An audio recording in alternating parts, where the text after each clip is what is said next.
Now we all know that Stephen Curry is the greatest shooter in the NBA, but who would think at 36 years old and 15 years into his career that he would still be lighting up the league like this? Like, let's be honest, the way Steph has been torturing the league has been crazy. Most people will only look at his three-point shooting, which is a nice sight to witness, but when you see him attack the rack, he can get crafty inside, and even from the mid-range, he can get active and cause the defense problems. Virtually from all areas on the floor, Steph is dangerous, and if we look at some key games this year, we can see exactly the danger he imposes when he steps on the floor.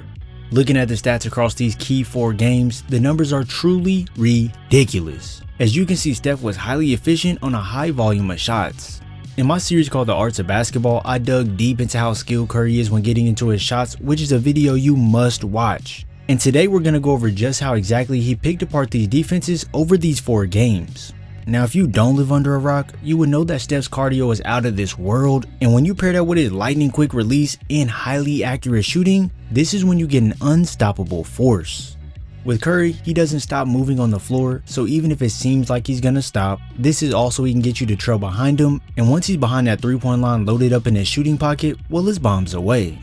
When you're dealing with elite shooters like Curry, all it takes is the smallest amount of space for him to get his shot off, so even though he has the big right in front of him and his man is right on his hip, if there's any daylight present, best believe he's gonna let it fly.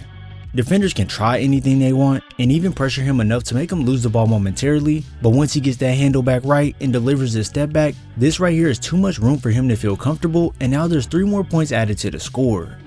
That stop on a dime step back only works because Curry is a threat to drop the ball, and when you pair that with his scary 3-point shooting, here's where you see these hezzies work to perfection, making the defender lunge out for a split second, and this is all that's needed for Curry to get past you, use some craftiness to maneuver his body into this small gap in the defense, and spin this off the glass for what should have been an and one. Now, not only does his 3-point shooting open up his attacking game, but since defenders tend to chase over the screens more times than not, it allows Steph to curl around the screen instead of just stopping at the top of the key. So with the defender behind him and Joel stepping up, here's where that in-between flow game that I talk about time and time again comes in handy. I know some people really dislike the mid-range game, but watch this play right here. In basketball, you must understand player tendencies and have exceptional court navigation. So right here as Looney is gearing up to set this screen, you would think that Curry is going to come off this screen and go up the floor on the sideline. So as a defender, you would trail him to run him off the 3. Well, with Curry being 2 steps ahead of the defense and not 1 step behind, he anticipates that Herb Jones will be ready to go out wide. So at the last second, Curry makes a sharp cut back to the inside of the screen like a wide receiver in American football. And since Jones chases around, he's now out the plate, and look what opens up, a wide open look in the middle of the floor. All of this comes from Curry being able to move without the ball, and unlike that last play where Jones chased around the top of the screen, this time he makes the fatal mistake of going under, and I'm pretty sure me, you, and everyone know what happens next. For defenders to combat that, they'll try to body up with Curry, giving him no space to move away from them, but here's where that subtle physicality that Curry has is on display, as you can see him push off Herb Jones, which not only allows him to release off into this open space with momentum, but it also sends Herb Jones under the screen that Looney is coming to set. But hold on one second, if we rewind this play a little bit, I want to show you the extra layer to this that leads to Curry getting such a great look at the basket. Now, we already analyzed why the push off is so effective, but when you see Curry come off this screen, if he was to take 1 or 2 steps more towards Draymond, this would allow Herb Jones to get around the screen and still get a good contest. So with Curry making sure to catch and load up behind Looney, this makes Herb have to make up a greater distance to contest the shot, and with such a quick release, it's nearly impossible to get there. I'm telling you, it's the small things that lead to you being a great player, and a lot of the time, it has nothing to do with you operating with the ball in your hands using a whole bunch of fancy dribble moves. When you perfect those little things like constantly moving to your spots on the floor, the defense can't ever stop running or lose track of you, because once you become open with your eyes on the prize, everyone might as well start running back the other way.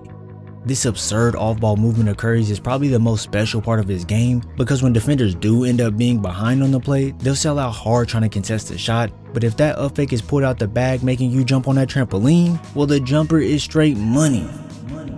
Not only will it just be his movement on ball that gets him open, but Curry will be used as a screener at times, which if you look closely, makes his man open up and take a step towards the cutter, but this is all a setup to have you run into the screen blindly, and I'm pretty sure coach will have to sit you down and show you exactly how you got cooked. Most people will think it's as simple as running around and just shooting, as you must have a purpose as to why you're doing certain things and an end goal in mind. Take this play here for an example. Look at how Neymar is perfectly in position to stay with Curry if he decides to run up to the top of the key. So Steph doesn't just run to Wiggins for no reason, as this is to make Neymar get his back turned to the 3-point line, making him have to turn all the way around when Steph finally launches out to the perimeter, and just that little attention to detail and setup makes Andrew now fall slightly behind, giving the best shooter in the world the exact look that he wants. If you still don't believe me about there always being an end goal in mind, well, when watching this play right here, you can already see that Curry never even thought about coming off this screen, as he knew Herb Jones was going to fight over the top of the screen due to him already being up so high. So here's where that backdoor cut is initiated, and the layup is way too easy. It's not even necessarily that Steph is the smartest player or anything, but he's able to make extremely quick decisions on the court when noticing what the defense is doing, and this gives him the best opportunity to get the easy 2 or 3 points. If you watch him on the sideline here, Curry tries to come up the first time but is jammed up by Herder. With this now in the back of his mind, he understands that any movement will make Herder play the high side, so when the ball makes its way back to his side of the floor, Curry slices backdoor, this time catching Herder off guard, and this layup is an easy bake oven meal. See what I mean? It doesn't take a whole lot, it just takes being locked in and understanding when and where to make moves. But hold on one second, don't get me wrong, as when Curry needs to create that space for himself and get a bucket, well, this is when you're in for a show.